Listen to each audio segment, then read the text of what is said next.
Embryogénèse, deuxième semaine de développement. La deuxième semaine du développement, ou quatrième semaine d'aménorrhée, couvre la période du développement qui débute de l'apposition du blastocyte libre sur l'épithélium de l'endomètre et qui s'achève avant la gastrulation. Elle voit le blastocyte libre s'implanter dans le chorion de l'endomètre. Il s'agit de la nidation. Le chorion de l'endomètre évoluait en sphère choriale. La masse cellulaire interne se transformait en disque embryonnaire didermique. Les cavités extra-embryonnaires se formaient. Nous verrons successivement les modifications que subit l'organisme maternel au cours de cette période, les événements conduisant à la nidation, à la formation du disque embryonnaire didermique et à la formation des cavités extra-embryonnaires. Enfin, nous aborderons succinctement les anomalies pouvant survenir lors de cette période et entraver le développement normal de la grossesse. Modification de l'organisme maternel. Concernant les modifications au niveau de l'organisme maternel, la deuxième semaine de développement intervient au cours de la phase post-ovulatoire du cycle menstruel. Pour rappel, au cours de cette phase, le follicule ovarien qui s'est rompu pour libérer un ovocyte se transforme en corps jaune.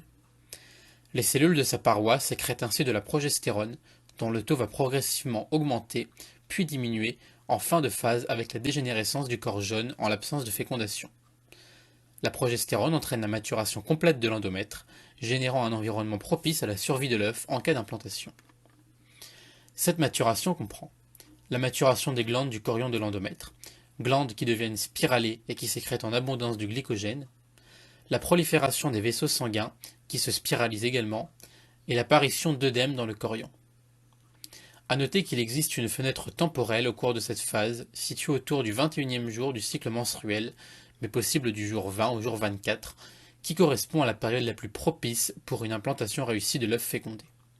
A noter également qu'en cas d'implantation ou de nidation, le corps jaune situé dans l'ovaire se maintient, entraînant une sécrétion continue de progestérone. À ce stade, la femme ne présente aucun signe clinique de gestation. Évolution de l'œuf. Concernant l'évolution de l'œuf, deux phénomènes importants se produisent au cours de cette deuxième semaine de développement. Ces événements se réalisent de façon simultanée, mais pour des raisons de clarté pédagogique, ils seront exposés de manière séquentielle. Ainsi, pendant que l'œuf réalise sa nidation, c'est-à-dire pénètre entièrement au sein de l'endomètre maternel, il continue à évoluer et à se transformer. Il y aura formation du disque embryonnaire didermique et des différentes cavités. La cavité amniotique, la vésicule vitelline primitive qui évoluera en vésicule vitelline secondaire, et le cellum externe.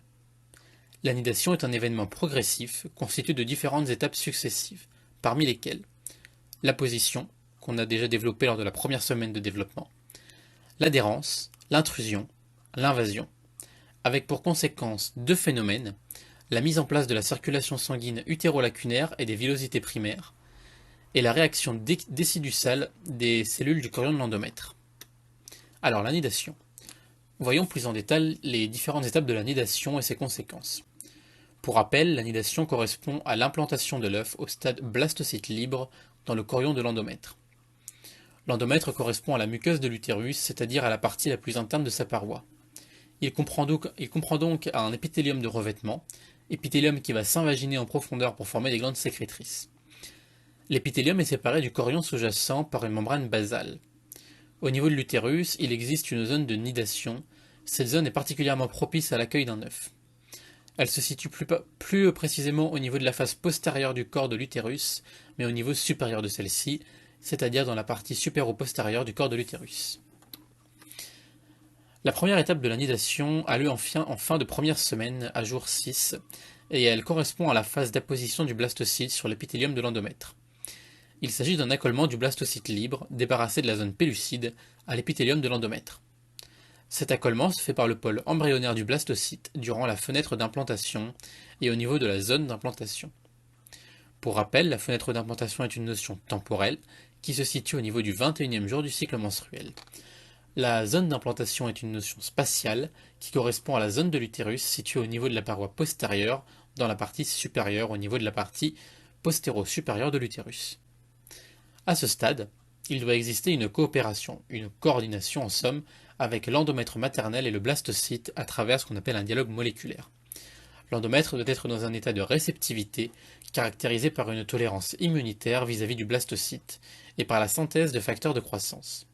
Le blastocyte, lui, doit être dans un état d'activation, caractérisé par une faible antigénicité afin de ne pas être reconnu comme un élément étranger par des cellules immunitaires maternelles et par la synthèse de molécules d'adhérence. L'accollement du blastocyte à l'épithélium de l'endomètre est rendu possible par la présence de pinopodes au niveau des cellules de l'endomètre. Ces pinopodes sont une différenciation apicale qui correspond à des micro-protrusions de la membrane plasmique qui vont jouer un rôle dans l'aspiration du liquide intra-utérin, ce qui va permettre un maintien instable du blastocyte par ces mouvements d'aspiration. Cet accollement est également rendu possible par la sécrétion de facteurs de croissance, parmi lesquels l'EGF pour Epidermal Growth Factor, qui, après sécrétion, vont reconnaître le facteur situé à la surface des cellules tropoblastiques. Les cellules du tropoblaste sécrètent quant à elles des molécules d'adhérence de type sélectine qui vont reconnaître leurs récepteurs situés à la surface des cellules épithéliales. Ce dialogue moléculaire entre les cellules épithéliales et les cellules du tropoblaste aboutit à l'interdigitation entre les pinopodes et la région basale des cellules épithéliales et les microvillosités de la région basale des cellules tropoblastiques. Cela va conduire à une adhérence plus stable entre le blastocyte et l'épithélium à la manière d'une fermeture éclair. La deuxième phase de la nidation correspond à la phase d'adhérence. C'est une phase de fixation du blastocyte sur l'épithélium de l'endomètre. Au cours de cette phase, les cellules du tropoblaste connaissent une prolifération importante au niveau du point d'adhérence. Cette prolifération importante entraîne la formation de cytotropoblastes riches en mitose. Le cytotropoblaste se transforme à son tour grâce à des divisions nucléaires sans cytodiérèse, c'est-à-dire en l'absence de division du cytoplasme. Le syntocytotropoblaste ainsi formé peut être considéré comme un syncytium des cellules qui comprennent de multiples noyaux, mais qui n'ont pas de délimitation membranaire définie. Le syncytiotropoblaste va entraîner le clivage des mucines. Les mucines entrent dans la composition du glycogalix, le glycogalix étant le manteau situé à la face externe de la membrane cellulaire et qui est composé, comme son nom l'indique, de sucre. Ce clivage des mucines va démasquer les molécules d'adhérence situées de part et d'autre, aussi bien sur le versant épithélial que sur le versant blastocyte. Ces molécules d'adhérence sont des intégrines qui vont pouvoir interagir entre elles pour fixer l'œuf sur la surface de l'épithélium. La troisième phase de la nidation correspond à la phase d'intrusion. Au cours de celle-ci, il y a dissociation de l'épithélium de l'endomètre au point d'adhérence. Les syncytiotropoblastes érodent l'épithélium de l'endomètre générant un phénomène d'apoptose, c'est-à-dire un phénomène de mort cellulaire programmée. Il émet des invadopodes, ce sont des expansions du syncytiotropoblaste qui vont aller s'infiltrer entre les cellules épithéliales en cours de lyse. Ces invadopodes vont atteindre la membrane basale. À la surface du syncytiotropoblaste, souvenez-vous, il y a des molécules d'adhérence de type intégrine. Ces intégrines vont reconnaître les molécules spécifiques de la membrane basale, comme par exemple les laminines, et ceci va permettre au blastocyte de pénétrer dans la muqueuse utérine de proche en proche, c'est-à-dire de façon progressive. Enfin, la dernière étape de la nidation correspond à celle de l'invasion, qui se produit entre le 7e et le 9e jour de développement. Il s'agit de la colonisation du chorion de l'endomètre par l'œuf qui va venir s'enfouir entièrement au sein du chorion. Dans un premier temps, il y a une destruction locale de la membrane basale suite à un phénomène de digestion enzymatique, notamment de digestion des fibres de collagène de type 4 par des enzymes d'origine tropoblastique de type gélatinase. Une fois la membrane basale lysée, l'œuf peut commencer sa progression dans le chorion. Encore une fois, cette progression met en jeu deux phénomènes. Un phénomène de reconnaissance entre l'œuf syncytiotropoblaste et les protéines matricielles du chorion par l'intermédiaire des intégrines exprimées à la surface des syncytiotropoblastes et la fibronectine de la matrice extracellulaire. Un phénomène de digestion enzymatique des fibres de collagène de la matrice, dont le collagène de type 1, par des enzymes issues du tropoblaste comme la collagénase. Au jour 10 de développement, l'œuf est entré entièrement dans le chorion de l'endomètre. Au niveau du point d'adhérence, une cicatrice d'origine matricielle, appelée bouchon de fibrine car riche en molécules de fibrine, remplace les cellules épithéliales. Lorsque ce bouchon cicatriciel est résorbé pour faire place à de nouvelles cellules épithéliales, de petites pertes sanguines peuvent avoir lieu, appelées pseudomenstruations, laissant croire à la femme qu'il peut s'agir de ses règles et qu'elle n'est donc pas enceinte alors qu'en réalité elle l'est. L'orifice de pénétration est obstrué par le bouchon de fibrine. Le syncytiotropoblaste continue à proliférer et circonscrira progressivement et entièrement l'œuf. D'ailleurs, à ce stade apparaissent au sein du syncytotropoblaste des lacunes, c'est-à-dire des espaces liquidiens dénués d'éléments cellulaires. Entre le 10e et le 12e jour du développement se met en place la circulation utérolacunaire et les villosités choriales primaires. En effet, les lacunes du syncytotropoblaste confluent entre elles pour former des lacunes de plus grande taille qui vont entrer en communication avec des vaisseaux sanguins présents dans la chorion de l'endomètre. La mise en communication des lacunes du syncytotropoblaste par les vaisseaux sanguins maternels résulte de la destruction de la paroi des vaisseaux par des enzymes de type stromylésine. Ceci constitue la mise en place de la circulation utérolacunaire à partir des premiers échanges entre l'œuf et le sang maternel. A noter que l'hormone HCG est une hormone tropoblastique qui peut à ce moment passer dans le sang maternel, et au cours de la 3e semaine de développement, il sera possible à partir d'une prise de sang maternelle d'établir un diagnostic biologique de la grossesse. En même temps, les cytotropoblastes sous-jacents commencent à émettre des excroissances. Ces excroissances vont pénétrer dans le syncytotropoblaste et l'ensemble formé par un axe cytotropoblaste et de la syncytotropoblaste forme les villosités choriales primaires dans le développement du placenta. En conséquence à la nidation, les fibroblastes du cordon endométrial vont subir une transformation appelée réaction déciduale.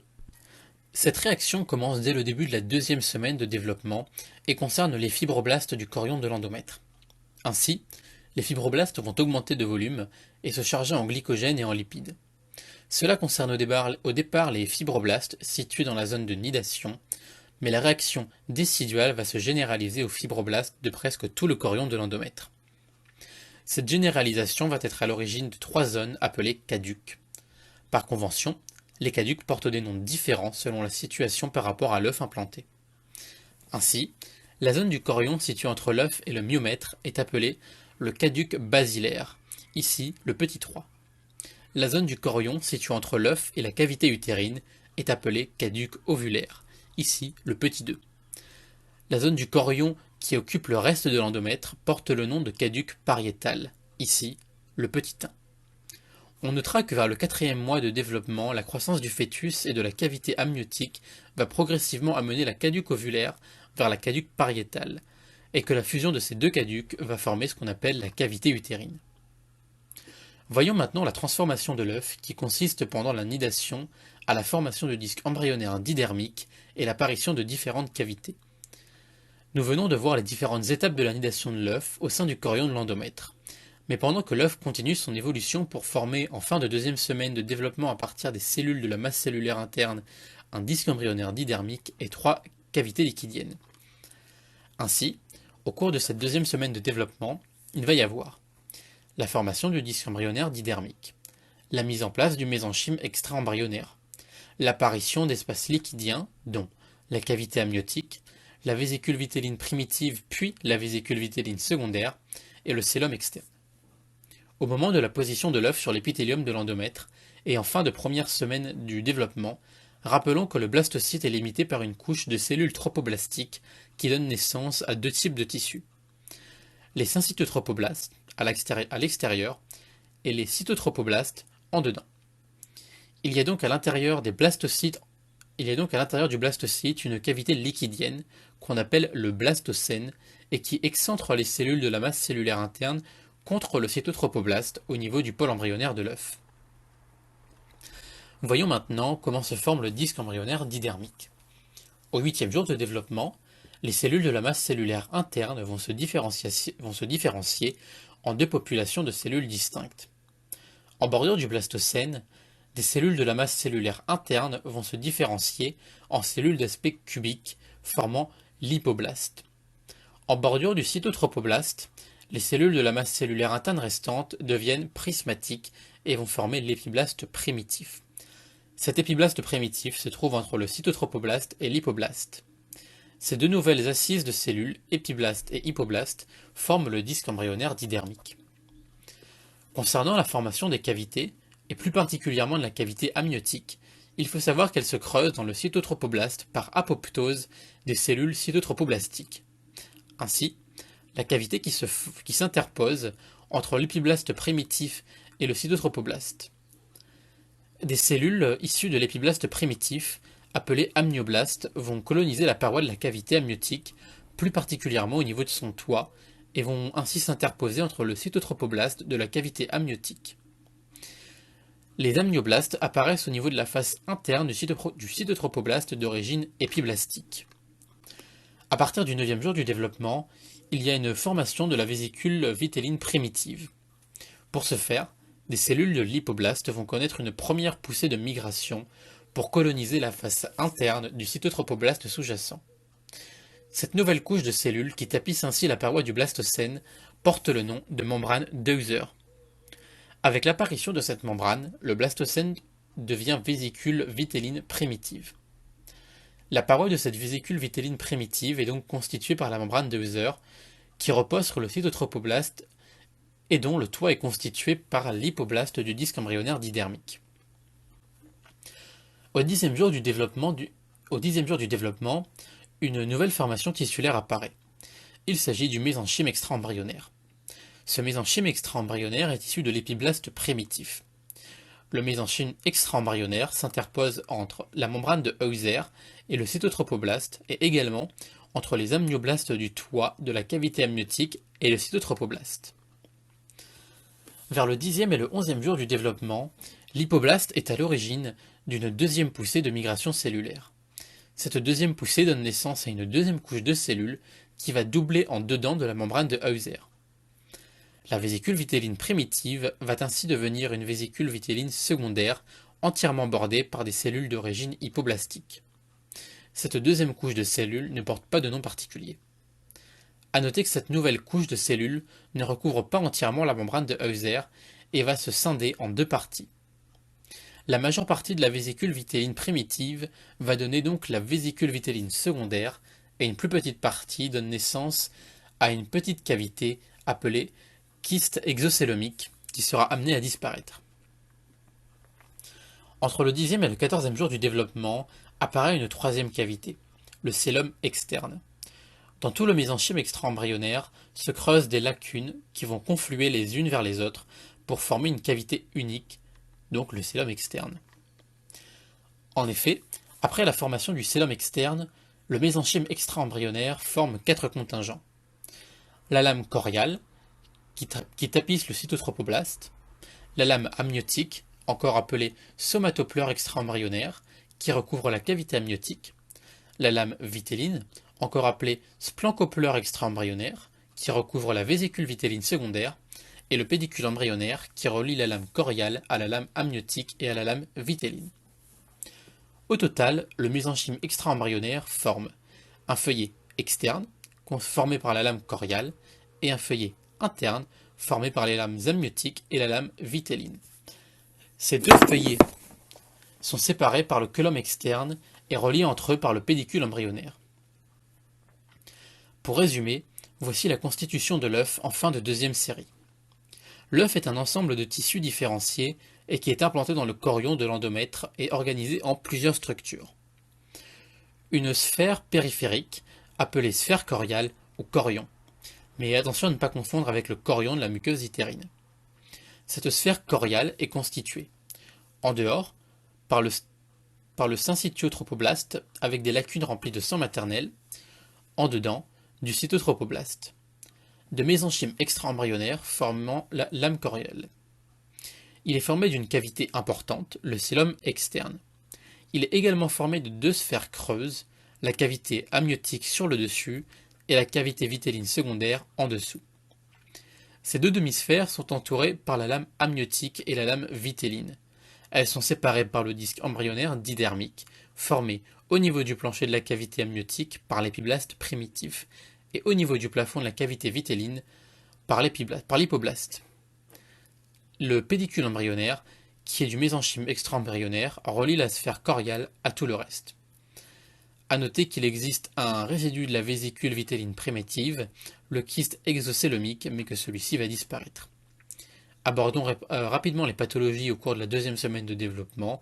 Il s'agit donc majoritairement des échecs d'implantation liés à un défaut dans les dialogues moléculaires qui doit normalement s'établir entre l'épithélium de l'endomètre et l'œuf, et de nidation ectopique à l'origine soit de grossesse extra-utérine, en particulier suite à une implantation au niveau ovarien, péritonéal ou tubaire, et de grossesse intra-utérine mais en dehors de la zone d'implantation, notamment dans la région cervicale de l'utérus à l'origine du placenta praevia, exposant à des accidents graves de type hémorragique, en particulier lors de l'accouchement par voie basse.